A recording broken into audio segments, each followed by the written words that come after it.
Good morning dear friends, आप सभी का सुबह की चाय के साथ an important current affair session में स्वागत है। आज डेट है 26 अगस्त 2021। तो चलिए आज के सभी इम्पॉर्टेंट करंट अफेयर्स देख लेते हैं। पहला प्रश्न है, हाल ही में शुरू किए गए युक्त धारा पोर्टल के संबंध में निम्नलिखित कथनों पर विचार करें। पहला कथन है, इसे मनरेगा संपत्तियों की भूस्थानिक योजना को सुविधाजनक बनाने के लिए लॉन्च किया गया है। वहीं दूसरा कथन कह रहा है, इसे इसरो और गृह मंत्रालय द्वारा संयुक्त रूप से विकसित किया गया है। तो आपको इन्हीं कथनों के आधार पर सही विकल्प का चुनाव करना है। पहले बात करते हैं युक्त धारा पोर्टल के बारे में। यह रिमोट सेंसिंग और जीआईएस बेस्ड पोर्टल है जिसे केंद्रीय राज्य मंत्री जितेंद्र सिंह के द्वारा लॉन्च किया गया है। जितेंद्र सिंह किस मंत्रालय के तहत केंद्रीय राज्य मंत्री हैं? तो आपका उत्तर होगा विज्ञान और प्रौद्योगिकी मंत्रालय के तहत। यह पोर्टल किस उद्देश्य से लॉन्च किया गया है? तो इस पोर्टल का उद्देश्य है मनरेगा के तहत जो भी स्कीम चल रही हैं, योजनाएं चल रही हैं, उनकी दीर्घकालिक निगरानी करना। कौन सी स्कीम? जैसे वाटर सेट मैनेजमेंट प्रोग्राम, पर ड्रॉप मोर क्रॉप यानी प्रति बूंद अधिक फसल जैसी योजनाओं की लॉन्ग टर्म मॉनिटरिंग की जाएगी और उसी आधार पर मनरेगा के तहत कार्यों का, संसाधनों का आवंटन किया जाएगा। तो पहला कथन आपका बिल्कुल सही है। बात करें दूसरे कथन की, तो इसे इसरो और गृह मंत्रालय द्वारा नहीं बल्कि किसके द्वारा? ग्रामीण विकास मंत्रालय, मिनिस्ट्री ऑफ रूरल डेवलपमेंट के द्वारा संयुक्त रूप से विकसित किया गया है।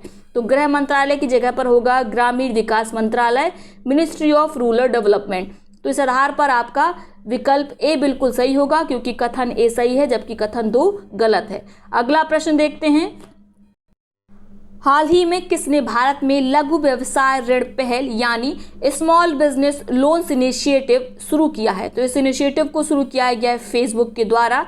फेसबुक ने इस इनिशिएटिव को भारत में शुरू करने के लिए ऑनलाइन लैंडिंग प्लेटफॉर्म इंडिफी की मदद ली है। भारत के कुल 200 शहरों और कस्बों में इस इनिशिएटिव को, इस पहल को शुरू किया गया है। इसका उद्देश्य है जो लघु व्यापारी, जो स्मॉल व्यापारी हैं, जो कि एमएसएमई के तहत रजिस्टर्ड हैं, उनको आसानी से लोन उपलब्ध हो, यह सुनिश्चित करना फेसबुक का उद्देश्य है। इसके साथ याद रखेंगे, भारत ऐसा पहला देश बन गया है जहां पर फेसबुक ने इस तरह के किसी इनिशिएटिव को शुरू किया है। साथ में शहरों और कस्बों की संख्या याद रखेंगे 200 है। ठीक है। अगला प्रश्न है, हाल ही में समाचारों में देखा गया आईएनएस शक्ति, इंडियन नेवल शिप शक्ति निम्नलिखित में किस श्रेणी से संबंधित है? तो यह है दीपक श्रेणी से संबंधित आईएनएस शक्ति। चर्चा में क्यों है? हाल ही में आईएनएस शक्ति श्रीलंका को कोविड-19 महामारी से लड़ने में मदद करने के लिए 100 टन एलएमओ यानी लिक्विड मेडिकल ऑक्सीजन लेकर यह श्रीलंका पहुंचा है, इसीलिए चर्चा में है। प्रश्न आ सकता है कि हाल ही में आईएनएस शक्ति किस देश के लिए 100 टन तरल चिकित्सा ऑक्सीजन लेकर पहुंचा है? तो आपका उत्तर होगा श्रीलंका। अगला प्रश्न है, विश्व जल सप्ताह 2021 कब आयोजित किया जाता है? तो प्रत्येक वर्ष इसका आयोजन होता है 23 से 27 अगस्त के बीच, यानी अभी इसका आयोजन चल रहा है विश्व जल सप्ताह का। इसका उद्देश्य है जल संरक्षण संबंधित जो वैश्विक मुद्दे हैं उन्हें ऑनलाइन प्लेटफॉर्म उपलब्ध कराना। ठीक है, ग्लोबल प्लेटफॉर्म उपलब्ध कराना। क्लियर रहा? ठीक है, इसका पूरी तरीके से आयोजन डिजिटल रूप में इस वर्ष किया गया है। थीम क्या है? थीम याद रखेंगे, बिल्डिंग रेजिलिएशन फास्टर। क्या है? बिल्डिंग रेजिलिएशन फास्टर इसका इस बार का थीम है, विषय है। किसके द्वारा इसको का आयोजन होता है प्रत्येक वर्ष? तो आपका उत्तर होगा स्टॉकहोम अंतर्राष्ट्रीय जल संस्थान यानी सीवी के द्वारा, स्टॉकहोम इंटरनेशनल वाटर इंस्टीट्यूट के द्वारा प्रत्येक वर्ष विश्व जल सप्ताह 2021 का आयोजन किया गया। अगला प्रश्न है, निम्नलिखित में किस शहर ने इकोनॉमिस्ट इंटेलिजेंस यूनिट के सेफ सिटी इंडेक्स 2021 में शीर्ष स्थान हासिल किया है?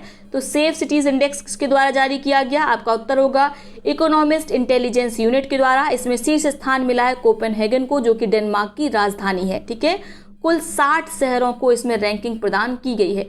भारत के भी 2 शहर शामिल हैं, मुंबई और दिल्ली। ठीक है, याद रखेंगे मुंबई को कौन सा स्थान मिला है?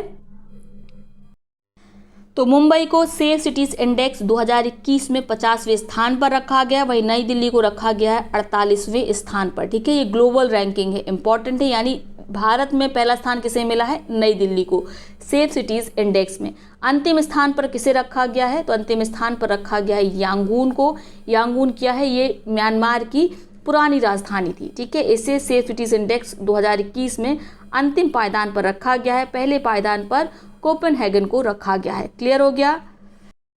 अगला प्रश्न है, विश्व वरिष्ठ नागरिक दिवस वर्ल्ड सीनियर सिटीजन्स डे कब मनाया जाता है? तो इसका आयोजन प्रत्येक वर्ष होता है 21 अगस्त को। इसको मनाने की शुरुआत किसके द्वारा की गई थी? तो इसकी शुरुआत की गई थी अमेरिका के पूर्व राष्ट्रपति रोनाल्ड रीगन के द्वारा। ठीक है, रोनाल्ड रीगन ने इस दिन को मनाने का उद्देश्य का प्रस्ताव रखा था। कब इन्होंने उद्देश्य प्रस्ताव रखा था? तो आपका उत्तर होगा 1988 में। ठीक है, अमेरिका के पूर्व राष्ट्रपति रोनाल्ड रीगन का कहना था कि जो बूढ़े लोग हैं, वरिष्ठ लोग हैं, वे हम पर बोझ नहीं हैं, बल्कि हम उन्हीं की बगिया के फूल हैं। ठीक है, 21 अगस्त को याद रखेंगे वर्ल्ड सीनियर सिटीजन डे होता है। किसने इसकी शुरुआत की थी? तो अमेरिका के पूर्व राष्ट्रपति रोनाल्ड रीगन ने। अगला प्रश्न देखते हैं, संयुक्त राष्ट्र आतंकवाद के पीड़ितों को अंतर्राष्ट्रीय स्मरण और श्रद्धांजलि दिवस के रूप में कब मनाता है? तो आतंकवाद से जो पीड़ित हैं उनको स्मरण करने के लिए, उन्हें श्रद्धांजलि देने के लिए 21 अगस्त को एक दिवस का आयोजन किया जाता है। इसकी शुरुआत 2017 में प्रस्ताव पारित करके की गई थी। ठीक है, यूएन जनरल असेंबली ने इस संबंध में एक प्रस्ताव पारित किया था कि 2018 से प्रत्येक वर्ष अंतर्राष्ट्रीय स्मरण और श्रद्धांजलि दिवस मनाया जाएगा। तो यानी पहली बार कब मनाया गया था? 2018 में। कब? 21 अगस्त को। क्लियर हो गया, याद रखेंगे। ये नया दिवस है तो हो सकता है परीक्षा में पूछा जाए। अगला प्रश्न देखते हैं, हुरोन ग्लोबल 500 सबसे मूल्यवान कंपनियों की सूची में 2021 में सबसे ऊपर कौन सी कंपनी है? तो इसमें सबसे ऊपर है एप्पल कंपनी। हुरोन ग्लोबल के द्वारा 500 सबसे मूल्यवान कंपनियों को सूचीबद्ध किया गया है। इसमें भारत की भी 12 कंपनियां शामिल हैं। शीर्ष स्थान किसको मिला है? रिलायंस इंडस्ट्रीज को। ठीक है, भारत में इसका स्थान रिलायंस इंडस्ट्रीज का पहला है और ग्लोबल रैंकिंग में मूल्यवान कंपनियों की सूची में रिलायंस को 57वें नंबर पर रखा गया है। अन्य कंपनियां भी शामिल हैं, विप्रो और एचसीएल जैसी कंपनियां भी शामिल हैं। तो टोटल याद रखेंगे, टोटल कितनी शामिल हैं? 12 शामिल हैं। तो ये हो गए आज के सभी इंपॉर्टेंट करंट अफेयर्स। अब देखते हैं आज के उन प्रश्नों को जिनका जवाब आपको कमेंट बॉक्स में देना है। दोनों ही प्रश्नों का जवाब एक ही कमेंट में लिखेंगे। जिसका जवाब सबसे पहले सही सटीक आएगा उसके कमेंट को पिन किया जाएगा, साथ में उसका नाम अगले वीडियो में लिया जाएगा। पहला प्रश्न क्या है? हाल ही में समाचारों में देखा गया माउंट मणिरंग किस राज्य में स्थित है? ये बहुत इंपॉर्टेंट है। आप देखना किसी ना किसी एग्जाम में आपसे माउंट मणिरंग पूछी जाएगी। आपके विकल्प हैं हिमाचल प्रदेश, कश्मीर, सिक्किम या उत्तराखंड। दूसरा प्रश्न है, भारत चीन सीमा के पास भारत के सबसे ऊंचे हर्बल पार्क का उद्घाटन कहाँ किया गया? साथ में आप बताएंगे उद्घाटन किसने किया है भारत के सबसे ऊंचे हर्बल पार्क का। विकल्प कौन से हैं कि उद्घाटन कहाँ पर किया गया प्रश्न के? तो आपके विकल्प हैं उत्तराखंड, अरुणाचल प्रदेश, सिक्किम और हिमाचल प्रदेश। तो इन दोनों प्रश्नों का उत्तर आप कमेंट बॉक्स में करेंगे। इसके साथ ही आप जानते हैं 24 और 25 अगस्त को करंट अफेयर का वीडियो नहीं आया था, तो आप निश्चिंत रहें, उन सभी करंट अफेयर्स को आगे आने वाली वीडियोस में कवर कर दिया जाएगा। क्लियर? अब उन पिछले प्रश्नों को देखते हैं जिनका सबसे पहले सही सटीक जवाब दिया गया कविता यादव जी के द्वारा। कविता यादव जी की कमेंट को ऑलरेडी पिन किया जा चुका है। पहला प्रश्न क्या था? देश के पहले स्मॉग टावर का उद्घाटन कहाँ किया गया? तो इसका उद्घाटन किया गया नई दिल्ली में। किसके द्वारा किया गया?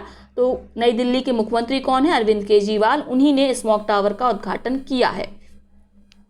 दूसरा प्रश्न था, किस राज्य सरकार ने राज्य के हर गांव में खेल स्टेडियम बनाने का प्रस्ताव पारित किया है?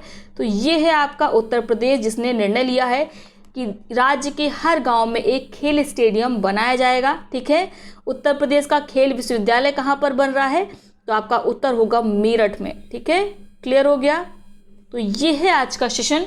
आई होप वीडियो आपको पसंद आया होगा। वीडियो को लाइक करें, साथ ही अपने मित्र सहपाठियों के साथ इसे शेयर अवश्य करें। कल हम नए वीडियो में मिलेंगे, तब तक के लिए बहुत बहुत धन्यवाद।